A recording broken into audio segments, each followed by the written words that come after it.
esse nome do senhor é alemão? É de origem alemã ou eu estou enganada? Não só o nome, como a cara também, né?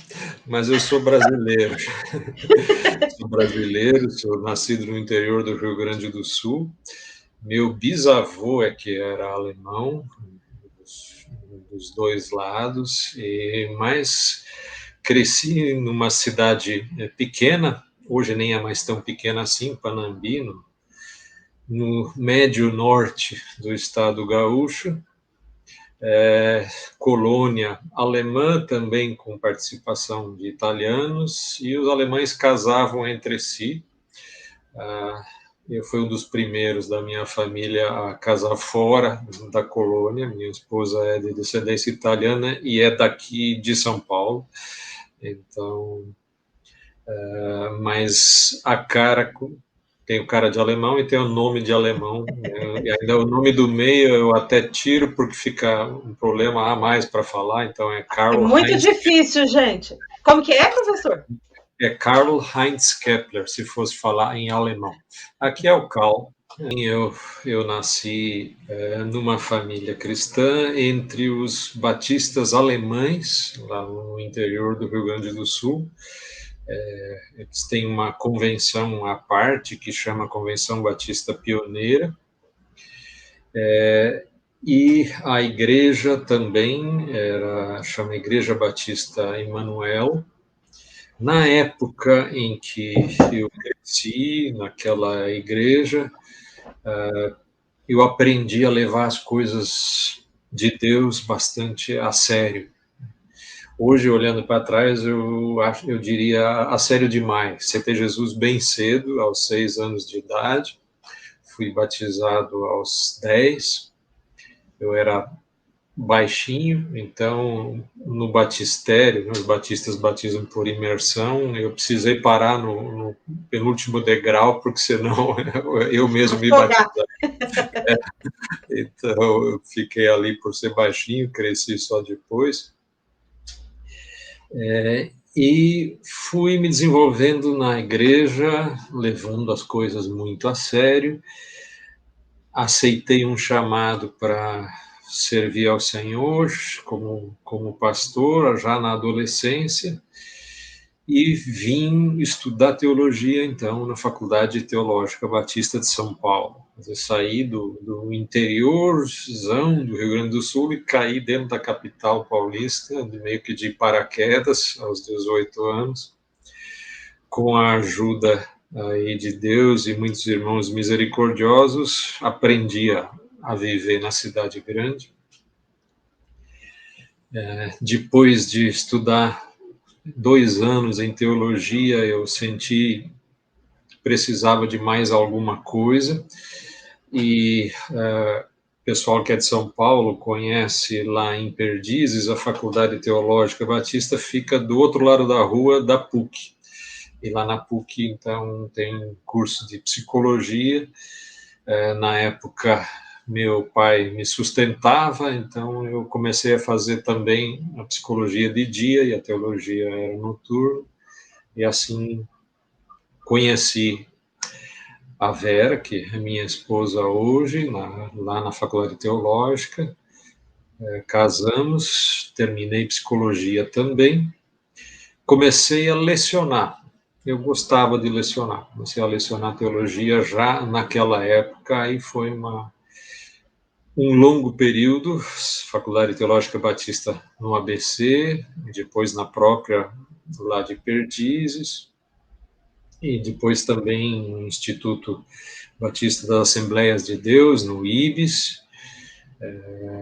E aí, com o tempo, fomos passar um tempo na Europa, eu e minha esposa, depois num centro de retiros lá na Alemanha, e aí no retorno, então, tínhamos já busca por outro tipo de vivência com Deus e com a igreja, procuramos umas igrejas mais alternativas, encontramos uma comunidade que chamava Grupo de Estudos e Convivência, um grupo cristão, E aí fizemos uma caminhada assim diferente, né? Tentando crescer também em consciência social, junto com o Evangelho. Conseguimos fazer grupos bons de amigos também fora da igreja. Lá participamos do coral lá da PUC, foi um tempo muito gostoso, são amigos que tenho até hoje. Aprendemos a adolescência, que eu não tive muito solta na época, por causa dessa seriedade de Deus para mim.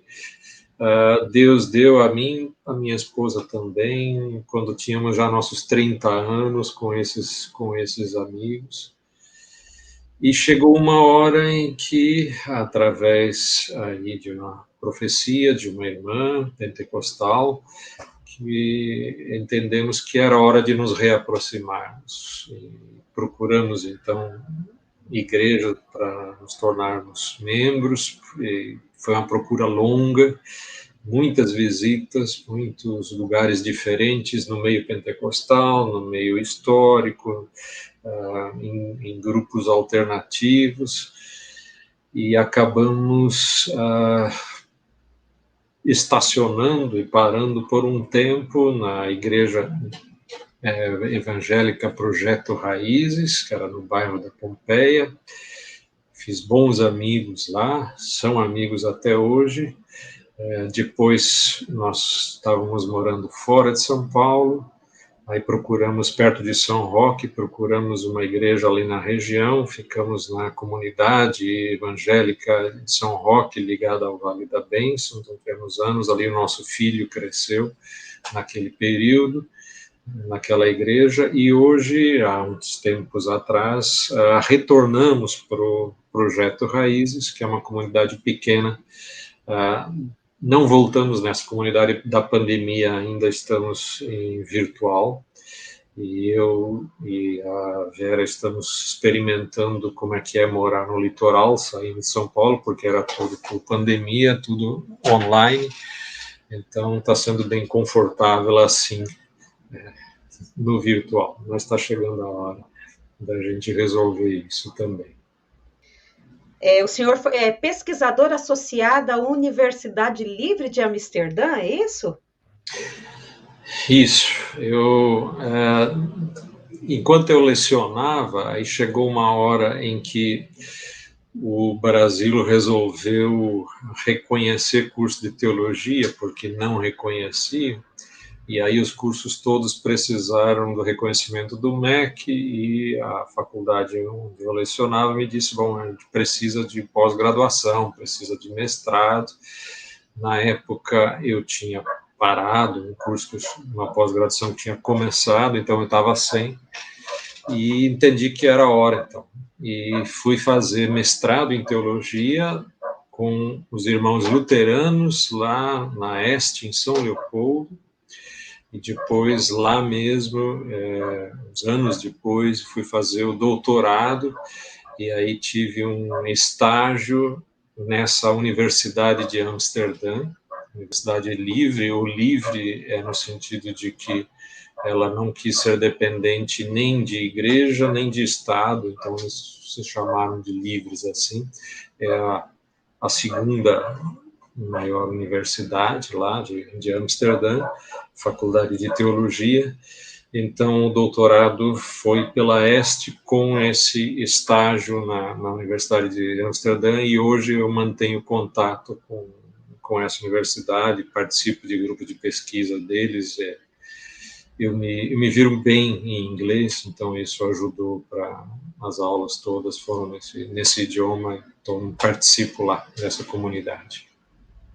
Professor, como foi a sua experiência como presidente do Corpo de Psicólogos e Psiquiatras Cristãos, né? Foi de 2005 até 2013, né? Fala um pouquinho, porque quando eu fui fazer a pós, eu nem sabia que existia esse corpo, essa organização. Qual é o objetivo?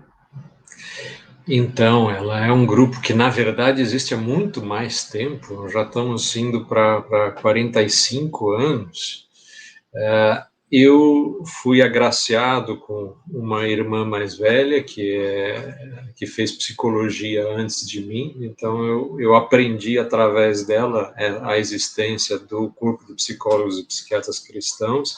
Em 76, em Curitiba, no congresso da ABU, eles se reuniram e organizaram para começar.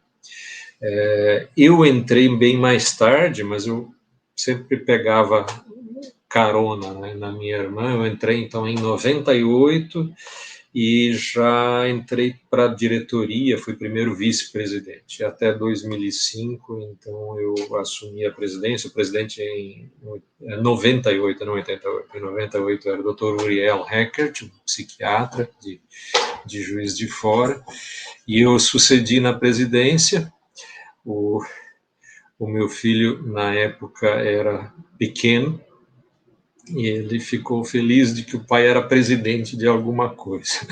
Então, o cargo tem um nome importante, e acredito que seja importante mesmo no reino de Deus, mas requer bastante dedicação, bastante trabalho, e graças a Deus, através de alguns irmãos que nos assistem aqui, eu já vi os nomes, ficaram sabendo pelo CPPC, estão aqui conosco por causa disso. A gente procura não abrir mão nem da nossa fé, nem da ciência psicológica, psiquiátrica. E nesses mais de 40 anos, tem algumas tensões aqui e ali, mas tem sido possível e acredito que tem sido importante. Então, tem toda uma caminhada, tem um site do CPPC que eu recomendo, é cppc.org.br, lá tem textos, artigos, dá para acompanhar mais a história. A gente trabalha na interface de psicologia, psiquiatria e fé cristã.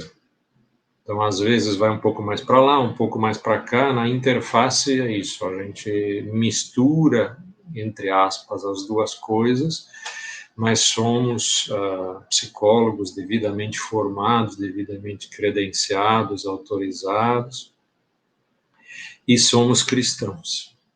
E procuramos manter essas duas identidades e trabalhar assim. Então, foi um período de experiência muito bonito, muito rico, que me rendeu boas amizades também e boas alegrias.